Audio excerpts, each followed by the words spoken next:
Hi, இன்றைக்கி நம்ம flax seed powder எப்படி செய்கிறதுன்னு பார்க்கலாம் வாங்க. இது இட்லி தோசைக்கும் பொடியாக சாப்பிட்டுக்கலாம், இல்லைனா ரைஸில் போட்டும் சாப்பிட்லாம். செம்ம டேஸ்ட்டாக இருக்கும். எப்படி செய்கிறதுன்னு பார்க்கலாம் வாங்க. அதுக்கு முதல்ல ஃப்ளாக்ஸ் சீடை இந்த மாதிரி ட்ரை ரோஸ்ட் பண்ணுங்கள். அது கொஞ்சம் ட்ரை ரோஸ்ட் ஆகும்போதே அது கூட 2 டீஸ்பூன் அளவுக்கு வெள்ளை எண்ணெய் சேர்த்து அதையும் வறுத்து விடுங்க. இப்போ இது ரெண்டும் சேர்ந்து இந்த மாதிரி பொரிஞ்சு வரும். இங்கே பாருங்கள், வெடிக்குது இல்லையா? இந்த மாதிரி பொரிஞ்சு வரும்போது இதை தனியாக எடுத்து வச்சுக்கோங்க. இப்போ அதே கடாயில் 1 டீஸ்பூன் அளவுக்கு மல்லி, 1/2 டீஸ்பூனுக்கு ஜீரகம் இதை சேர்த்து வறுத்து விடுங்க. அதுவும் நல்லா வறுபட்டு செவந்து வந்ததும் தனியாக எடுத்து வச்சுருங்க. இப்போ பூண்டை லைட்டாக தட்டி அதையும் ட்ரை ரோஸ்ட் பண்ணுங்கள், பூண்டில் உள்ள ஈரம்லாம் போகிற வரைக்கும்.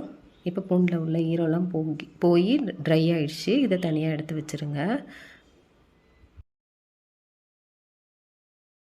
இப்போ உங்களுக்கு தேவையான அளவுக்கு மிளகாயை கொஞ்சமாக உப்பு கூட சேர்த்து வறுத்திங்கன்னா மிளகாயிலேருந்து நெடி ஏறாமல் இருக்கும். அதுக்கப்புறம் ஒரு சின்ன துண்டு புளி, இதையுமே அது ஈரம் போகிற வரைக்கும் ட்ரை ரோஸ்ட் பண்ணிக்கோங்க.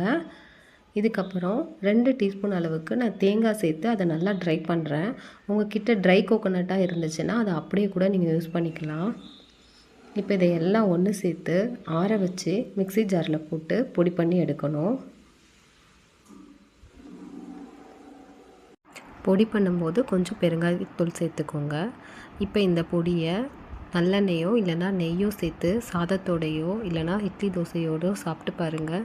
செம்ம டேஸ்ட்டாக இருக்கும். ட்ரை பண்ணி பார்த்து எப்படி இருக்குன்னு கமெண்ட் பண்ணுங்கள். சேனல் பிடிச்சிருந்துச்சுன்னா சப்ஸ்கிரைப் பண்ணுங்கள். தேங்க்யூ.